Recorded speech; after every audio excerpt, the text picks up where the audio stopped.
Hello everyone, my name is Mohammed On, and this is the section two of the presentation where we are talking about the role of technology companies in genocide in Palestine.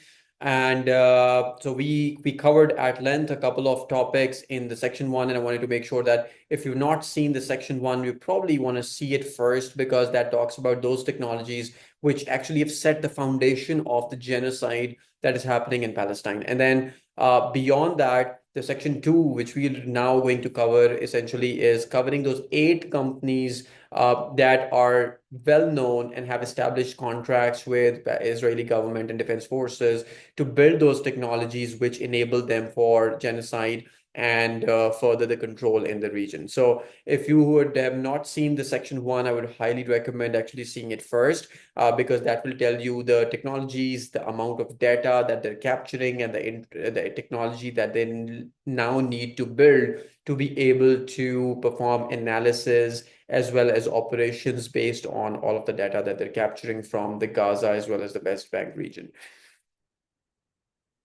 Okay, so section two, we are going to be covering number one, the first and foremost Microsoft contracts that exist between Israeli government and defense forces as well as Microsoft. Second, we'll be covering about the project Nimbus, which exists between Israeli government and Amazon and Google combined. Then the interest in OpenAI and Anthropic, the investments that are happening in these two companies to build AI specific technologies to enable Israel to perform what they want to do. We also have a slide where we talk about the seven-step process for automated genocide. We'll be covering that. And then followed by Elbit Systems, Palantir, and CoreSite, which essentially are three big players developing technologies that enable Israel to build more and more control, perform operations, strikes in the area, and expand their footprint. So first and foremost, we want to understand the contracts that exist between the largest three cloud providers and Israeli government.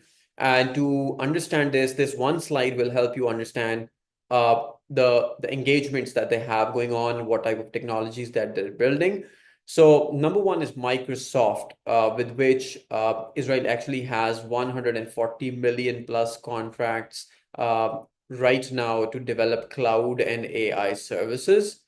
And this is a very, very conservative number. Actually, the engagement between Microsoft and Israel goes way, way, way back to 1991 when they first opened their first research center outside of US in Israel. So they're old allies, and they've been working on building multiple technologies for Israel for related to AI, cloud, etc.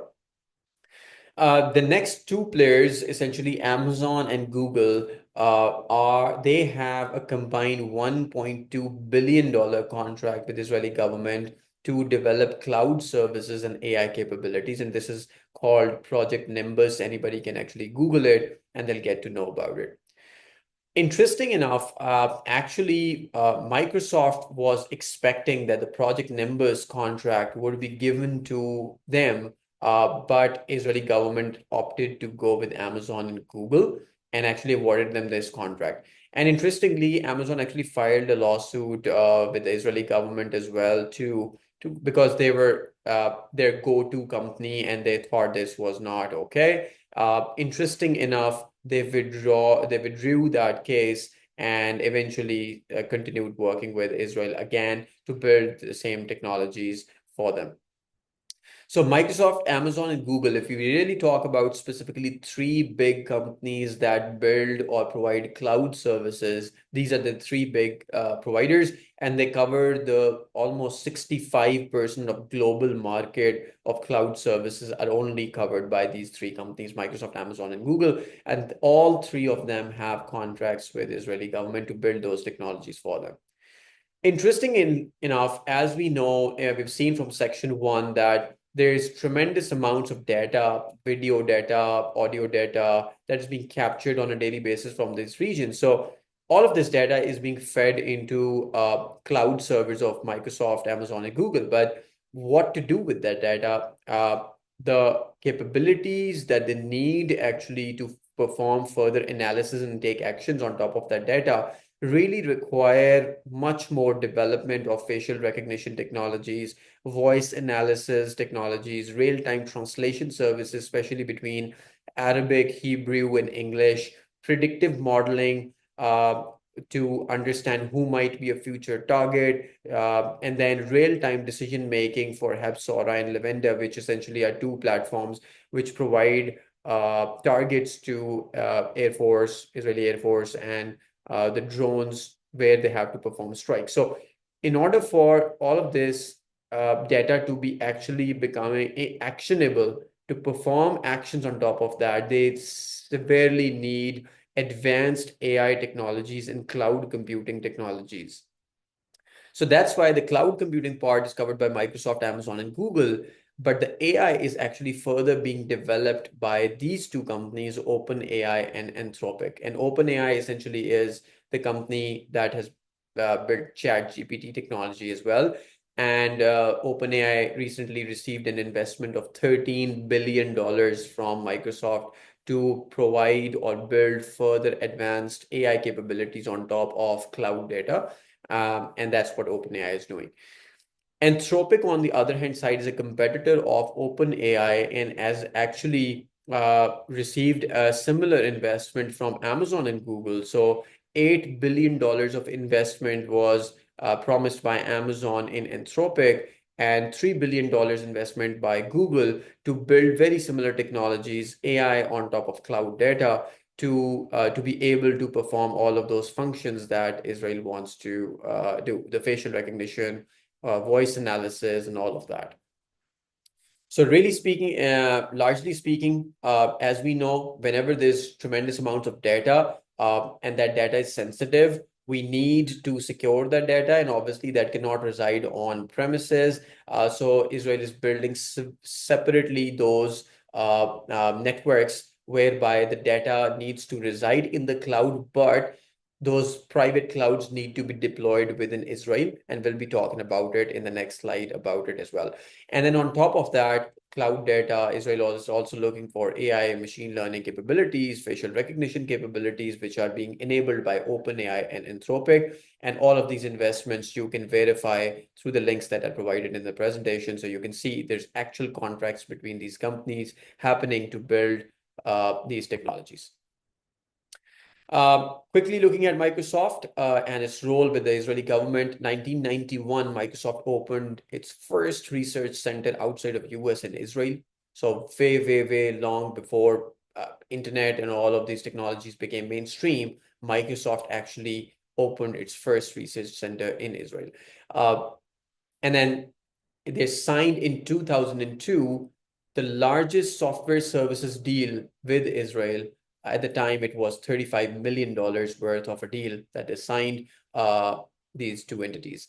And in 2025, currently there's 3,500 plus employees of Microsoft located in Israel. If you look it up on LinkedIn, you'll publicly find this information. So huge footprint there, building technologies for Israel. Since 7th of October 2023, this is what we saw in the video by Ibtihal as well, where she pointed out that the cloud usage of Microsoft had tremendously increased ever since the 7th of October 2023 attacks by Hamas. So that was an indication that so much of storage is being used. So in essence, they must be capturing all of the data and performing further actions on top of that. So all of that data is being fed into Microsoft Cloud or Azure Cloud as we know it.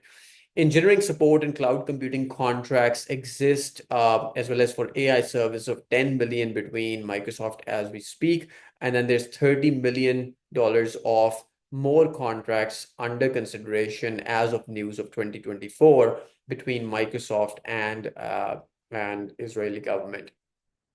Some of the divisions or units that are in contract with Microsoft are Unit 8200, which essentially is their core intelligence performing unit of Israeli Defense Forces, Matzov, Mamram, and all of these Israeli Air Force, Navy. All of these entities have separate contracts with Microsoft, which are all publicly available. You can look them up and actually verify the information. So in summary, Microsoft goes a long way in establishing and building and supporting Israel. And as you can see here, in 2016, I guess these pictures are taken from 2016. The Bill Gates, the ex-CEO from 1975 to 2000, Steve Ballmer, ex-CEO, as well as Satya Nadella, all of the three CEOs of Microsoft were present at the 2016 conference between where Microsoft celebrated its collaboration with Israel, and their statements are also given here. So Israel and Microsoft are a marriage made in heaven, but recognized on earth. Benjamin Netanyahu, as well as Steve Ballmer, Microsoft is as much an Israeli company as an American company.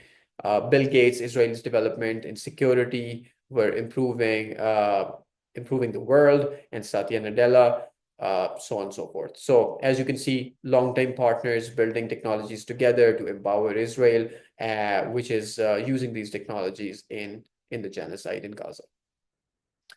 Next comes Google and Amazon. So as we spoke about it, there's a called Project Nimbus, which essentially is a $1.2 billion contract between the Israeli government and Google and Amazon, the two other big players of cloud services. And essentially, they're developing private cloud to retain Israel's data within the borders and security guidelines provided by the Israeli government. So they are very, very sensitive about all of the data that they're capturing. They want to they cannot afford to hold it on premises because it's risky, but they cannot have it on the global clouds because it's risky again. So they're building private cloud specialists to retain all of this data within the borders of Israel according to the security guidelines provided by Israel.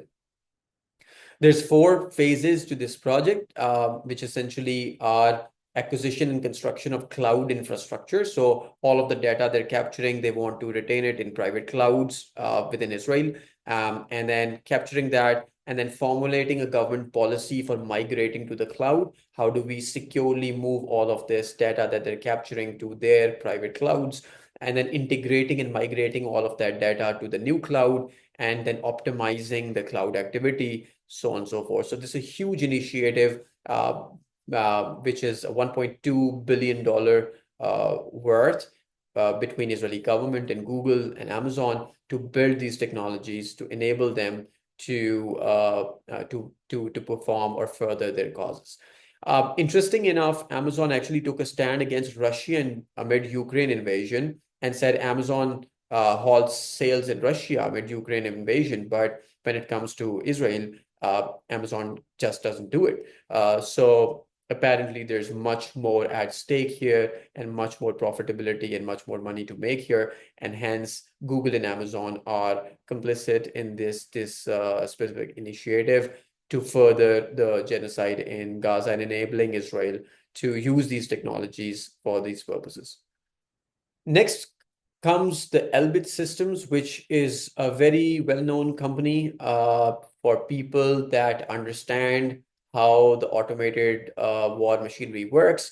And Elbit Systems is a well-known company that is developing unmanned aerial vehicles they've got like 2 very famous models, Hermes 900 and Hermes 450 drones, which don't have a pilot, obviously, and they are used to perform surveillance and target identification. So they loiter over the area, they completely capture the information from the area and actually report it back to the systems or the authorities.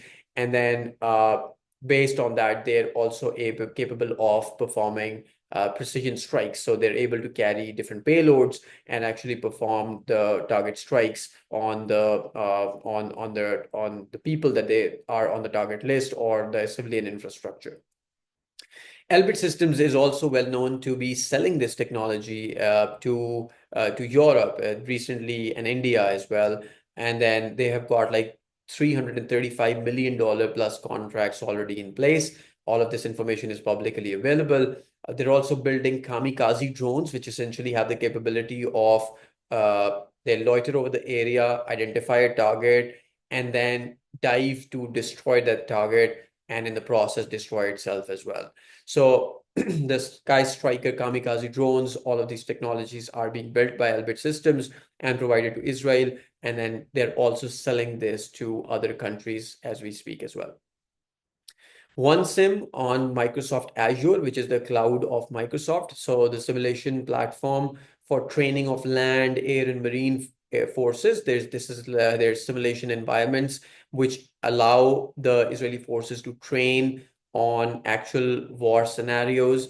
And all of this platform is supported or is built on top of Microsoft's cloud technology called Microsoft Azure. Secondly, it also is Elbit Systems involved in building the signal intelligence or communication intelligence systems which are used for detection, jamming, and disruption of enemies' communication, the voice, the audio, SMS, video, and all of those communications can be interrupted or intercepted and monitored through these technologies, which are again built by Elbit Systems.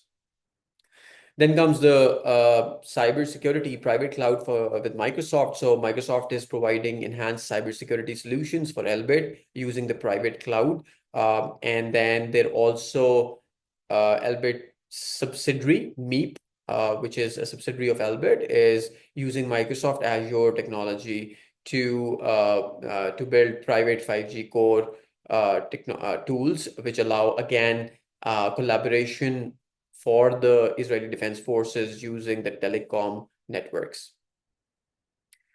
These are like three very famous models of Elbit systems, Hermes 450, Hermes 900. Both are unmanned vehicles that they monitor the area, perform surveillance, give back the feedback or the surveillance feed data back to the authorities. They're also able to capture or actually perform paid precision strikes. And then if you look at this news specifically from Jerusalem Post, IDF drones logged over 4,000 hours hovering over Gaza during 5-day operation. These drones also carried out 115 airstrikes, and this news is from 2023 June. So this is actually before the 7th of October attacks. So all of this conversation about that Hamas did there, all of these strikes, this operation was actually conducted even before the 7th of October operation by Hamas. So we can see that this journey or this conflict it started way before the 7th of October, as some of the people seem to be thinking. So this is Elbit Systems, and it's how it's involved in building the technologies and enabling Israel to perform the warfare or the genocide in Gaza. Next comes the company Palantir. So Palantir is a very famous company. This was founded by the investor Peter Thiel, very, very famous guy. And this cooperates with CIA, FBI, Pentagon, Department of Defense to develop AI-based solutions for military usage. So this is specifically a company which is not just enabling Israel, but also building those technologies and providing those technologies to US as well. And the contracts that they currently have are the Maven AI tools, which essentially is a $480 million contract, which was signed in 2022 between Pentagon, US Department of Defense, and Palantir, which allows or processes imagery and full motion videos from drones and automatically detects potential targets. So similar to what we saw in Hapsora, the Gospel, it captures the video and audio and imagery and actually performs identification of targets, which are then provided to the Air Force to actually perform the strikes. Palantir is building all of these technologies. This is called Project Maven. Again, public information, anybody can look that up. Palantir's CEO, Alex Karp, very famously recently said that then he knows that on occasion their technology is used to kill people. And then Palantir also sold their AI targeting platform, which is powered by intelligence collected on Palestinians to the Israeli state. This is common news. We can check it online.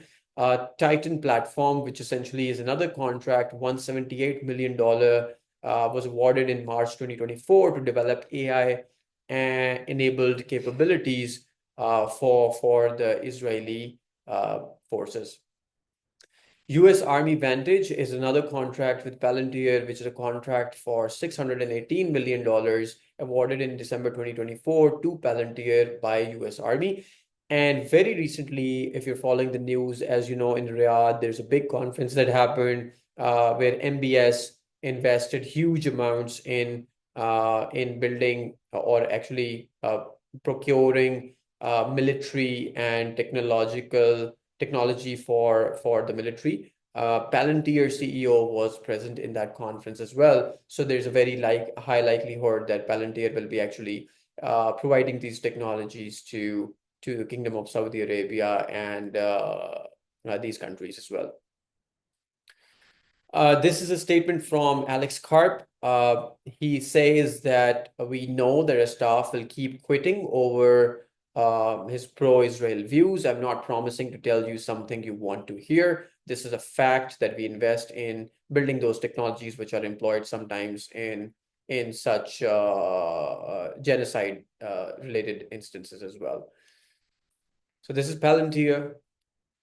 Next is CoreSite, the last company that we'll be talking about today. This is a private Israeli company, but this is very well known, and this is an article by Amnesty International which claims that these facial recognition technologies are employed in the apartheid or the genocide in Gaza, and they developed the facial recognition technology for the IDF, and then this is important in a way that it also has the capability of performing facial image recognition even on partial or obscured images which are not very clear. So very, very advanced technology. And then this is used by the Cyber Intelligence Unit, Unit 8200 for facial recognition.